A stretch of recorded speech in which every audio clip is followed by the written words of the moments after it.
नमस्ते दोस्तों, तो आज आपको एक बड़ी ही अचंभित एवं भयानक रहस्यमय कहानी सुनाऊंगी जिसमें आपको कुछ नई रहस्यमय बातें की जानकारी होगी। तो कृपा करके अभी चैनल को सब्सक्राइब कर ले। यह मेरा दूसरा नया चैनल है ताकि और भी रहस्यमय कहानी सबसे पहले आप तक पहुंचे। धन्यवाद। तो सुनिए। हिमालय की गोद में बसा केदारनाथ धाम सिर्फ एक तीर्थस्थल नहीं बल्कि आस्था, शांति और प्राकृतिक सौंदर्य का अद्भुत संगम है। हर साल लाखों श्रद्धालु यहाँ शिवजी के दर्शन करने और इस पवित्र भूमि पर शांति पाने आते हैं। मेरी भी केदारनाथ की यात्रा ऐसी ही एक अविस्मरणीय कहानी है। ये पिछले साल की बात है। मैं और मेरे कुछ दोस्त दिल्ली की भागदौड़ भरी जिंदगी से दूर कुछ दिनों की शांति और सुकून की तलाश में थे। केदारनाथ का नाम आते ही हमारे मन में एक उत्साह उमड़ पड़ा। हमने तुरंत अपनी यात्रा की योजना बनाई। हरिद्वार से हमारी यात्रा की शुरुआत हुई। गंगा के किनारे स्थित इस पवित्र शहर की सुबह मंत्रों और घंटियों की ध्वनि से गूंज रही थी। हमने हर की पौड़ी पर डुबकी लगाई और भगवान का आशीर्वाद लेकर आगे बढ़े। ऋषिकेश से होते हुए हमारी बस ऊंची ऊंची पहाड़ियों और घने जंगलों से गुजरने लगी।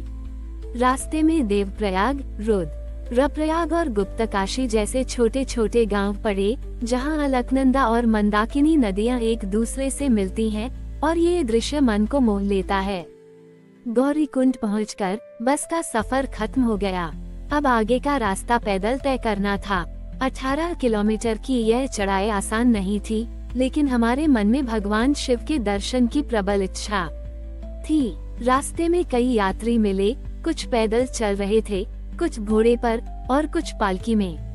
सभी के चेहरों पर एक ही भाव था, भक्ति और दृढ़ संकल्प। जैसे जैसे हम ऊपर चढ़ते गए, मौसम ठंडा होता गया और हवा में एक अलग ही ताजगी महसूस होने लगी। चारों ओर बर्फ से ढके पहाड़ और कल कल बहती मंदाकिनी नदी का नजारा हमें अपन बड़ी ही थकान भुलाने पर मजबूर कर रहा था। शाम होते होते हम केदारनाथ धाम पहुंच गए। दूर से ही मंदिर के विशाल पत्थरों को देखकर मन श्रद्धा से भर उठा। अंधेरा होने लगा था और मंदिर के चारों ओर जलती हुई दियों की रोशनी ने एक अद्भुत अलौकिक वातावरण बना दिया था। हमने कतार में लगकर भगवान केदारनाथ के दर्शन किए। गर्भगृह में घुसते ही एक अजीब सी शांति और दिव्यता महसूस हुई। भगवान शिव की पिंडी के सामने खड़े होकर मैंने अपनी आंखें बंद की और कुछ पल के लिए मुझे लगा जैसे मैं किसी और ही दुनिया में आ गया हूँ। सारी चिंताएं, सारा तनाव, सब कुछ लुप्त हो गया था। अगली सुबह हम ब्रह्म मुहूर्त में उठे। उगते सूरज की किरणें बर्फ से ढकी चोटियों पर पड़ रही थीं, जिससे पूरा वातावरण सुनहरा और चमकदार लग रहा था। हमने फिर से मंदिर में जाकर पूजा अर्चना की और कुछ देर मंदिर परिसर में शांति से बैठे रहे। वहां से त्रियुगी नारायण और भैरवनाथ मंदिर के भी दर्शन किए। केदारनाथ की यह यात्रा मेरे जीवन का एक महत्वपूर्ण अध्याय बन गई है। इस यात्रा ने मुझे प्रकृति की महिमा, आस्था की शक्ति और आंतरिक शांति का महत्व सिखाया। वापसी में भी वही रास्ते थे, लेकिन मन में एक नई ऊर्जा और शांति का अनुभव हो रहा था। केदारनाथ धाम सिर्फ एक मंदिर नहीं, बल्कि एक ऐसा अनुभव है जो आत्मा को शुद्ध करता है और जीवन को एक नई दिशा देता है। केदारनाथ से वापसी का रास्ता भी उतना ही खूबसूरत था जितना आने का, लेकिन इस बार हमारे मन में सिर्फ भक्ति और प्रकृति के प्रति आभार का भाव नहीं था, बल्कि एक गहरी शांति और जीवन के प्रति एक नया दृष्टिकोण भी था। गौरीकुंड पहुँचते पहुँचते शाम हो चुकी थी। हमने रात वहीं रुकने का फैसला किया ताकि अगली सुबह की यात्रा के लिए पूरी तरह से तैयार हो सकें। गौरीकुंड में हमने एक छोटे से ढाबे पर गर्मागर्म मैगी और चाय का आनंद लिया। पहाड़ी हवा में ऐसी साधारण चीजें भी स्वादिष्ट लगती हैं। वहां हमने दूसरे यात्रियों से बातें की, जिन्होंने अपनी अपनी केदारनाथ यात्रा के अनुभव साझा किए। हर कहानी में एक अलग भावना थी, किसी की अटूट श्रद्धा, किसी की शारीरिक चुनौतियों पर विजय और किसी की प्रकृति के प्रति असीम प्रेम। मुझे याद है एक वृद्ध महिला, जिनकी उम्र शायद 70 से ऊपर थी, उन्होंने बताया कि यह उनकी 5वीं केदारनाथ यात्रा थी। उनकी आंखों में जो चमक थी वो ये बताने के लिए काफी थी कि आस्था की कोई उम्र नहीं होती। अगली सुबह हम गौरीकुंड से ऋषिकेश के लिए रवाना हुए। रास्ते में हमने कई छोटे छोटे झरने और नदियां देखी जो पहाड़ों से तेजी से नीचे गिर रही थीं। प्रकृति का ये रूप कितना भव्य और शक्तिशाली है, ये देखकर मन विस्मित हो उठता था। ऋषिकेश पहुंचकर हमने कुछ देर गंगा के तट पर बैठकर शांति महसूस की।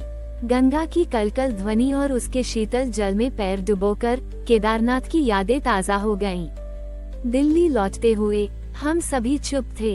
ये चुप्पी थकान की नहीं, बल्कि एक गहरे संतोष और परिवर्तन की थी। हर किसी के भीतर कुछ बदल गया था।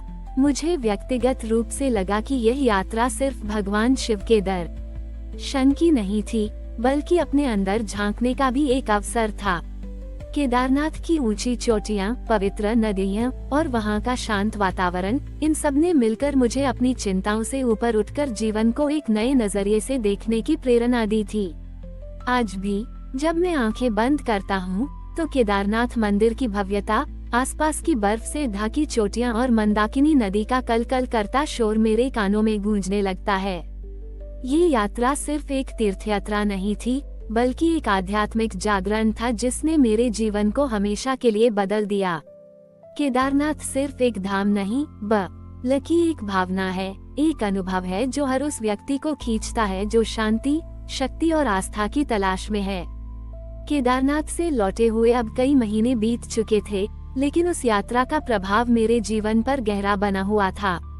दिल्ली की भागदौड़ भरी जिंदगी में वापस आकर भी मेरे मन में अक्सर उस शांति और भव्यता की यादें ताजा हो उठती थीं। मैंने अपनी दिनचर्या में कुछ बदलाव किए थे। सुबह जल्दी उठना, कुछ देर ध्यान करना और प्रकृति के करीब रहने की कोशिश करना, ये सब उस यात्रा का ही परिणाम था। एक दिन मेरी एक दोस्त, जिसने मेरे साथ केदारनाथ की यात्रा की थी, का फोन आया।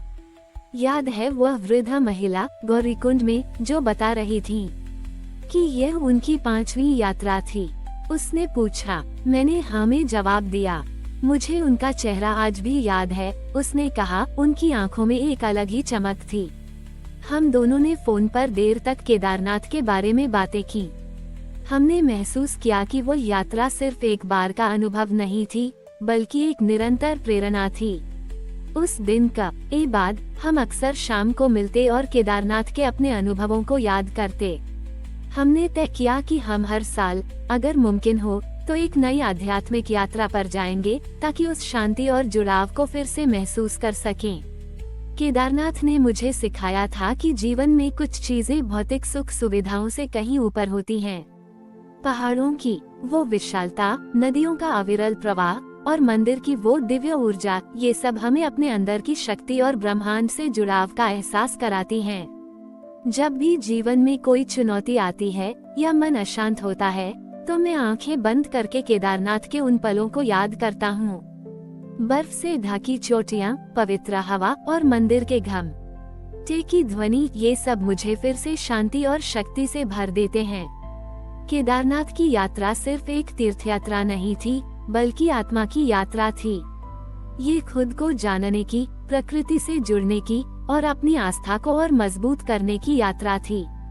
मुझे विश्वास है कि हर व्यक्ति को जीवन में एक बार ऐसी किसी जगह की यात्रा जरूर करनी चाहिए, जो उन्हें भीतर तक छू जाए और उन्हें अपने वास्तविक स्वरूप से परिचित कराए। केदारनाथ मेरे लिए सिर्फ एक स्थान नहीं, बल्कि एक शाश्वत प्रेरणा स्रोत बन गया है। ये सिर्फ एक धाम नहीं, बल्कि एक ऐसा अनुभव है जो जीवन के हर मोड़ पर मेरा मार्गदर्शन करता है। केदारनाथ की उस यात्रा ने मेरे भीतर एक गहरा और स्थायी परिवर्तन ला दिया था। अब मैं दिल्ली की भीड़ भरी सड़कों पर चलते हुए भी अक्सर उन शांत पहाड़ों और मंदाकिनी की ध्वनि को महसूस कर पाता था। वो अनुभव मेरे लिए केवल एक याद नहीं, बल्कि एक मार्गदर्शक सिद्धांत बन गया था। जब भी मैं जीवन की उलझनों में फंसा हुआ महसूस करता या निर्णय लेने में कठिनाई होती, तो केदारनाथ की वो शांति और स्पष्टता मुझे राह दिखाती। मैंने उस यात्रा के बाद अपने जीवन में कई छोटे छोटे बदलाव किए। सुबह की भागदौड़ कम हुई, मैंने अपने काम में भी शांति और धैर्य को अपनाया।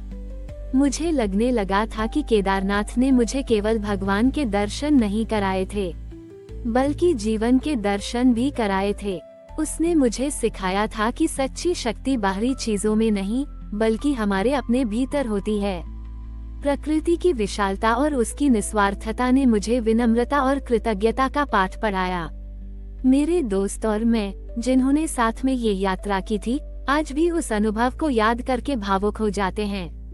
हमने तय किया है कि हर साल हम किसी न किसी पवित्र स्थान की यात्रा करेंगे, ताकि उस आध्यात्मिक जुड़ाव को बनाए रख सकें। ये केवल धार्मिक यात्रा नहीं होती, बल्कि आत्मा को रिचार्ज करने का एक तरीका बन गई है। केदारनाथ मेरे लिए सिर्फ एक तीर्थ स्थल नहीं, बल्कि एक अनंत प्रेरणा स्रोत है। ये हमें याद दिलाता है कि इस तेज रफ्तार दुनिया में भी शांति, प्रकृति और आध्यात्मिकता के लिए जगह है। ये हमें सिखाता है कि कुछ पल रुककर अपने भीतर झांकना कितना जरूरी है। वो ठंडी हवा, बर्फ से ढकी चोटियां और मंदिर का वो देव, यह वातावरण, ये सब मेरे मन में हमेशा के लिए अंकित हो चुके हैं। केदारनाथ की ये अविस्मरणीय यात्रा मेरे जीवन का एक ऐसा अध्याय है जो मुझे हर मुश्किल में शक्ति देता है और हर खुशी में कृतज्ञता का भाव जगाता है। हमारी और भी आध्यात्मिक एवं अनोखी कहानियाँ देखने के लिए हमारे चैनल पर जाएं तथा धार्मिक एवं पौराणिक अनोखी कहानियाँ हमारे चैनल पर है। कृपया जाके देखें तथा हमारे चैनल को सब्सक्राइब करके रखें और वीडियो लाइक जरूर करें। धन्यवाद।